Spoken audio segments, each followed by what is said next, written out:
Ace Nation, I am longtime fan Robert. Halloween Chaos is now in the books. On to the results of the show. We began with a four-way matchup pitting Victor Cruz defeating Spider, Chris Taylor, and Braden Knight. Braden really showed a lot of dominance in this one, and Victor Cruz managed to pick up the win. In tag team action, the Middle East Connection defeated Apollo Star and Thomas the Gate Rodriguez. Thomas and Apollo really gelled nicely as a team. Maybe they'll be a team in the future. In a three-way match, Dan Murdoch defeated Spock and Lou Torres. Torres really is improving, and great to see Murdoch is on a bit of a winning streak. William Wyatt defeated Smith James in this in a singles matchup. Wyatt sat by me after his win and basically had words for Stockade. The Movement defeated Too Hot, Too Furious to retain the tag team championship. I think it's the Movement. I think the Movement went a little too far about Rob Fury's car incident back in 2010. The man could have lost his life. After intermission, Jack Gallo defeated Mo Sexton, and the finish was rather controversial, just like the three-way dance with Josh Daniels last month at Crossroads, as Gallo used a backslide and Mo put his feet on the ropes and the referee did not see it. In six-man tag team action for their fallen friend, Jeff Wiseman, Quiet Riot and Josh Starks defeated Bill Carr, the Lost Boy Chris Reyes, and David Potter. Pretty good six-man tag team match, and it was kind of funny seeing Quiet Riot coming out with afro wigs dancing to Josh's music.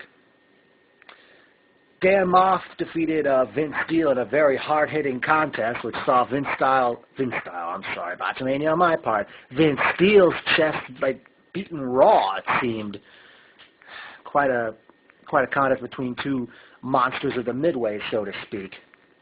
In another six-man tag team match, Hollywood Joe Hardway, Psycho, and JL Chico defeated Andrew Tiny Johnson and the Caribbean Outlaws. I got to say, the gorgeous Lexa Rose, I did like that Oscar the Grouch costume, and I was waiting for you to use that trash can lid on somebody. Mike Lewis, the leader of Mike Lewis Enterprises, threw some kind of drink at Tiny, enabling Hardway to pin him. In the main event, it appeared that Dickie Rods had defeated Stockade to win the heavyweight championship.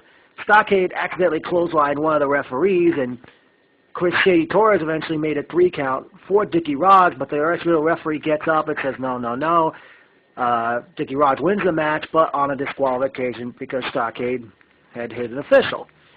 Stockade is still the Ace Heavyweight Champion. On the personal notes, it was great seeing Millie, Dan Acosta, and Ryan Peterson. Some luminaries in attendance, Crusher Dugan, Lucky Zacconi, and Azriel. I also noticed Lou Nova and Justin Toxic in there. I guess due to Hurricane Sandy could have been the reason why we had such a small crowd.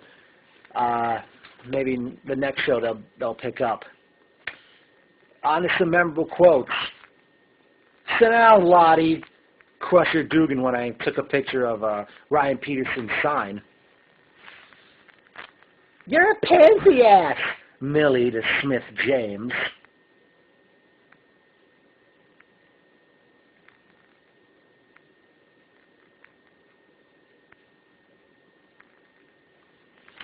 I do have a match wish list for the next Ace show.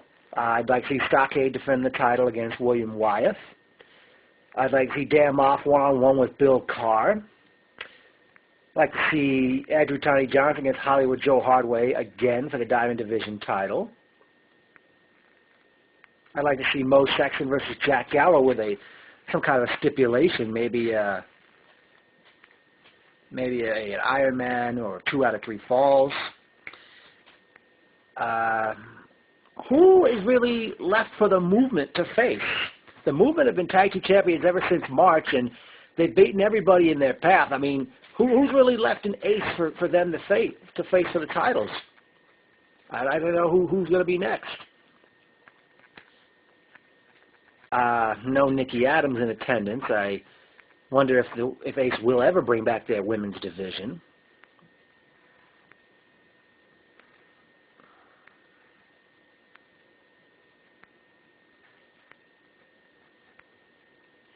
nice surprise of Millie to bring a birthday cake to celebrate Mike Morgan's birthday, even though it was 1 week late.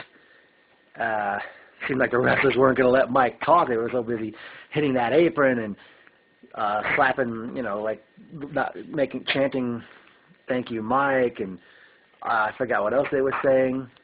Classic Mikey D was not in attendance. John Harder, I don't know if it was the second half of the show. He commentated by himself. I mean, it was nice to have Harder and Mike Lewis commentate the first half of the show together, but maybe Classic Mikey D had other priorities.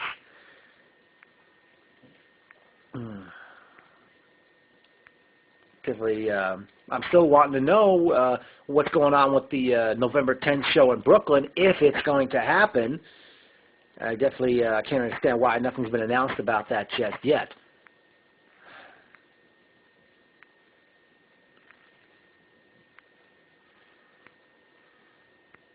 Wonder where Riot Rays of the Insane Asylum was, since JL Chico ended up in the six-man tag team matchup.